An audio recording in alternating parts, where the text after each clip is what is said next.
नमस्कार दोस्तों।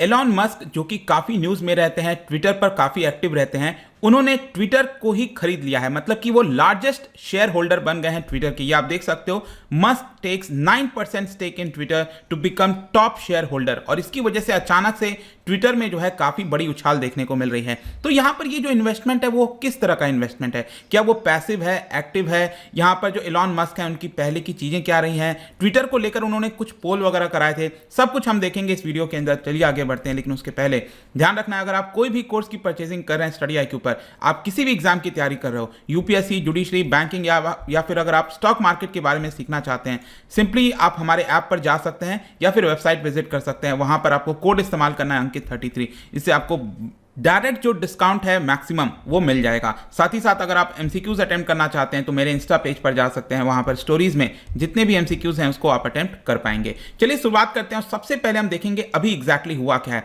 जैसा कि मैंने बताया कि एलॉन मस्क ने ट्विटर में सबसे बड़ा निवेश किया है। 9.2% स्टेक ट्विटर का ये एलॉन मस्क के पास आ चुका है। और ये आप देख सकते हो, इसकी वजह से ट्विटर के शेयर प्राइस में काफी बड़ी उछाल देखने को मिली थी कल ही मंडे को। इनफैक्ट ये आप चार्ट में देख पाओगे, पिछले 5 दिन से एक्चुअली क्या था, ये $40 के आसपास बना हुआ था। ध्यान रखिएगा, हम न्यूयॉर्क स्टॉक एक्सचेंज की बात कर रहे हैं, राइट, क्योंकि ये डॉलर्स में ये चर्चा है। तो ये जो आप देख रहे हो $40 के आसपास बना हुआ था इसका शेयर प्राइस, और अचानक से जैसे ही ये खबर आई मंडे को, इसमें बड़ी उछाल देखने को मिली और ये अभी करीब $50 के आसपास ये पूरा चल रहा है। तो यहां पर जो शेयर्स खरीदा गया उसकी वर्थ कितनी है? देखिए, करीब 7 करोड़ 34 लाख शेयर जो हैं वो यहां पर टेस्ला के चीफ एलॉन मस्क के पास आ चुका है। और ये 14 मार्च को ये सिचुएशन था। मतलब कि ये हुआ कि एलॉन मस्क ने काफी पहले ही इसकी परचेजिंग कर ली थी और अब जाकर यहां पर सिक्योरिटीज एंड एक्सचेंज कमीशन के माध्यम से ये जो खबर है वो सामने आई है। इसकी वर्थ अगर हम बात करें तो $2.89 बिलियन। मतलब अगर आप एलॉन मस्क की वेल्थ देखोगे तो उसके मुकाबले ये कुछ भी नहीं है। एलॉन मस्क की वेल्थ करीब $224 बिलियन के आसपास है। He is the richest person on the planet. तो उसके हिसाब से उन्होंने करीब $2.89 बिलियन जो है वो ट्विटर में निवेश किया है। और अगर मैं आपको कंपैरिजन के तौर पर बताऊं, जो फाउंडर हैं ट्विटर के जैक डॉर्सी, उनके पास ट्विटर का हिस्सा है जस्ट 2.25%। तो उसके मुकाबले 4 टाइम्स ज्यादा एलॉन मस्क के पास शेयर आ चुका है। लेकिन ये जो शेयर है, ध्यान रखिएगा, इसको अभी के लिए बताया जा रहा है he is a passive investor. Passive investment है इसके अंदर। कि पैसिव का मतलब ये हुआ कि बहुत ज्यादा इसमें बाइंग सेलिंग नहीं करेंगे। देखो, एक होता है एक्टिव इन्वेस्टमेंट, उसमें आप क्या करते हो कि ज्यादा से ज्यादा प्रॉफिट कमाने के लिए तुरंत खरीदे तुरंत बेचे, इसको एक्टिव इन्वेस्टमेंट कहते हैं। और साथ ही साथ एक्टिव इन्वेस्टर वो भी होता है जो कि डे टू डे जो कंपनी होती है उसके अंदर अपना रोल निभाता है, उसको कंपनी को चलाने के लिए पार्टिसिपेट करता है, बोर्ड के मेंबर्स में शामिल होता है। तो ये ऐसी कुछ भी चीजें नहीं की जाएंगी, अभी के लिए बताया जा रहा है एलॉन मस्क के द्वारा। तो ये एक पैसिव इन्वेस्टमेंट है। मतलब लॉन्ग टर्म के पर्सपेक्टिव से कहीं ना कहीं उन्होंने ये खरीदा है और वो day to day running the company में शामिल नहीं होंगे। लेकिन मैं आपको बता दूं कि ये बेसिकली जो कॉन्सेप्ट है ना, एक्टिव और पैसिव, वो वॉल स्ट्रीट में चलता है। मतलब जो अमेरिका की स्टॉक मार्केट है वहां पर ऐसा बोला जाता है कि अगर आपने 10% से नीचे यहां पर इन्वेस्टमेंट किया है, राइट, तो उसको पैसिव इन्वेस्टमेंट कहेंगे। लेकिन यहां पर कहीं ना कहीं बहुत से लोगों को ऐसा लग रहा है कि क्योंकि इतना बड़ा स्टेक खरीदा गया है 9% का, तो एलॉन मस्क आगे चलकर हो सकता है कि इसके अंदर इंटरेस्ट दिखाएंगे और ज्यादा से ज्यादा पार्टिसिपेट करने की कोशिश करेंगे। और इसी की वजह से जो बाकी इन्वेस्टर्स थे उन्होंने भी यहां पर शेयर्स खरीदना स्टार्ट कर दिया। और जब भी इस तरह की सिचुएशन आती है तो शेयर का प्राइस जो है वो भागने लगता है। तो ऐसा ही कुछ आपको ट्विटर के शेयर्स में देखने को मिलेगा। और इसके अलावा मैं आपको यह भी बता दूं कि जब भी कोई पर्सन या फिर कोई कंपनी जो है वो जब 5% से ज्यादा स्टेक खरीदती है दूसरे कंपनी में, तो उसको डिस्क्लोज करना पड़ता है with the securities and exchange commission. जैसे हमारे देश के अंदर सेबी आपने सुना होगा, securities and exchange board of India, वैसे ही वहां पर सिक्योरिटीज एंड एक्सचेंज कमीशन है, उनको ये चीज डिस्क्लोज करना पड़ता है। तो फाइनली ये जो बात है वो यहां पर खबर सामने आई है। देखिए, इसका जो खबर था ना कि क्या इतना बड़ा निवेश, मतलब कि लार्जेस्ट शेयर होल्डर बन जाएंगे ट्विटर के, इसका कुछ इंडिकेशन पिछले महीने आ रहा था। ऑल्दो एलॉन मस्क ने काफी क्रिटिसाइज किया है ट्विटर को लेकर, ट्विटर पर उनके काफी फॉलोइंग भी है, 80 मिलियन फॉलोअर्स आपको देखने को मिलेंगे। लेकिन यहां पर आप देख सकते हो, पिछले महीने की बात है, 25 मार्च को आप देखिए, सबसे पहला उनका ट्वीट आता है। उन्होंने ये कहा कि किसी भी फंक्शनिंग डेमोक्रेसी में फ्री स्पीच सबसे एसेंशियल होता है।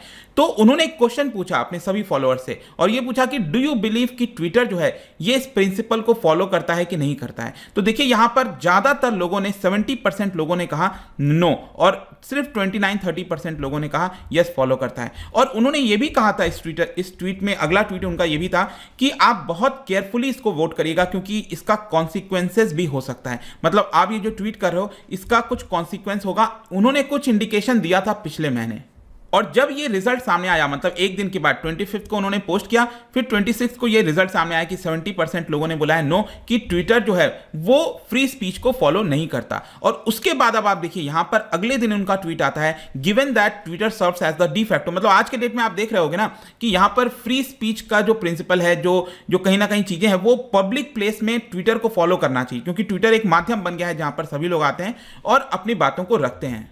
और उन्होंने इस चीज को कहा कि ट्विटर जो है वो इस चीज में फेल हो रहा है कि वो फ्री स्पीच नहीं दे रहा है। आपने देखा होगा पहले कुछ समय बहुत सारे जो अकाउंट्स वगैरह उसको ब्लॉक किए जाते थे ट्विटर के द्वारा, तो कहीं ना कहीं उसी की तरफ इंडिकेशन दे रहा था। और अगले ट्वीट में देखिए उन्होंने लिख दिया is a new platform needed, क्या हमें एक नए प्लेटफॉर्म की जरूरत है। अब ध्यान रखिएगा ये सारे ट्वीट कब किए जा रहे हैं एलॉन मस्क के द्वारा, ये किए जा रहे हैं मार्च 25-26 को, लेकिन जो वहां की कमीशन है उसके आधार पर तो हमें यह दिख रहा है कि 14 मार्च को ही उन्होंने 9% स्टेक जो है अपना वो खरीद लिया था। तो ये कुछ आपको कॉन्ट्रडिक्शन देखने को मिलता है, एक तरफ वो स्टेक खरीदते हैं लेकिन दूसरी तरफ ट्वीट करते हैं कि यहां पर जो ट्विटर है उसको फॉलो नहीं कर रहा है। तो ये कुछ आपको देखने को मिलेगा और ये ट्विटर जो है अक्सर यूज करते रहते हैं अपने कंपनी को बताने के लिए, अपडेट्स बताने के लिए अपने कंपनी के बारे में, और उनके पहले के कई सारे ट्वीट्स जो हैं वो कंट्रोवर्सीज में गए हैं। इसके अलावा आपको याद होगा पिछले साल की बात है कि वर्ल्ड फूड प्रोग्राम, यूएन का वर्ल्ड फूड प्रोग्राम जो है, उन्होंने क्लेम किया था कि अगर एलॉन मस्क अपना 2% वेल्थ दे देंगे तो विश्व में जो हंगर है वो सॉल्व हो सकती है।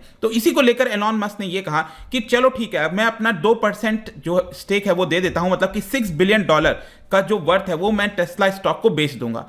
लेकिन उसके पहले मुझे वर्ल्ड फूड प्रोग्राम ये बताए कि क्या इससे हंगर सॉल्व हो जाएगा, मतलब एक प्रॉपर प्लान दे कि मैं इतना डोनेट करूंगा तो इससे मेरा पूरा हंगर सॉल्व हो जाएगा। अगर ऐसा करती है वर्ल्ड फूड प्रोग्राम तो हम यहां पर जो है उसको अपना शेयर्स बेचने के लिए तैयार हैं। तो इस तरह का आपको कुछ ना कुछ कंट्रोवर्सीज देखने को अक्सर मिलता रहेगा। जहां तक एलॉन मस्क के वेल्थ का सवाल है, देखिए पिछले साल की बात है, उनका वेल्थ बहुत तेजी से बढ़ा था बिकॉज कि उनकी जो कंपनी है टेस्ला, उसका शेयर काफी तेजी से बढ़ गया था और $1 ट्रिलियन की ये कंपनी हो गई थी। मतलब कि ये 5th कंपनी बनी थी जो $1 ट्रिलियन की हुई थी आफ्टर एप्पल, माइक्रोसॉफ्ट, अमेजॉन और जो अल्फाबेट है, गूगल ओनर अल्फाबेट है। तो ये पहले 4 थे जो $1 ट्रिलियन पहुंचे, फिर जो एलॉन मस्क की कंपनी है टेस्ला वो भी पहुंच गई। और टेस्ला के अंदर आप देखोगे, इनफैक्ट टेस्ला की जो कंपनी है वो देखिए बहुत धीरे इसका चल रहा था, मतलब कुछ भी नहीं था इस कंपनी का वर्थ। अगर आप देखोगे तो काफी नीचे था, कोई उतना फ्यूचर दिख नहीं रहा था। लेकिन अचानक से पिछले 2-3 वर्षों में, स्पेशली पैंडेमिक के बाद से आप देखिए तो अचानक से उनके शेयर्स में बहुत तेजी से उछाल हुई है और आज के डेट में $1100 से भी ज्यादा एक शेयर का दाम है। और टेस्ला के अंदर मैं आपको बता दूं करीब 18% स्टेक जो है अभी भी एलॉन मस्क के पास है। इसके अलावा जहां तक ट्विटर की बात है तो देखिए अब ट्विटर में देखना होगा कि क्या एलॉन मस्क इतना इंटरेस्ट दिखाते हैं कि नहीं दिखाते हैं। लेकिन जो ट्विटर के सीईओ हैं, आपको पता है जो फाउंडर हैं जैक डॉर्सी, वो सीईओ बने हुए थे, लेकिन पिछले साल नवंबर में उन्होंने स्टेप डाउन कर दिया था। और उसके बाद इंडियन जो अमेरिकन है पराग अग्रवाल, इंडियन अमेरिकन, तो उनको यहां पर सीईओ बना दिया गया है। एंड वो ट्विटर के अंदर चीफ टेक्नोलॉजी ऑफिसर थे, लेकिन फाइनली पराग अग्रवाल बन गए हैं। वैसे मैं आपको बता दूं कि एलॉन मस्क ने पराग अग्रवाल के खिलाफ भी कई सारी चीजें बोली हैं, मतलब कि क्रिटिसिज्म भी किया है ऐसा इस चीज को लेकर कि ट्विटर जो है वो चीजों को फॉलो नहीं करता। जैक डॉर्सी के सपोर्ट में वो पहले कभी आए थे, फिर उसके बाद अगेंस्ट भी आए थे, तो उनका चलता रहता है इस तरह की चीजें। बट आई होप कि ये जो वीडियो था रिगार्डिंग जो एलॉन मस्क ने ये ट्विटर में परचेज किया है उससे रिलेटेड जो भी खबर थी मैंने आपको बता दिया। जाने से पहले एक interesting question, national stock exchange जो हमारे देश के अंदर स्टॉक एक्सचेंज है, इसके प्रमोटर कौन है इसमें से आपको बताना है, ठीक है।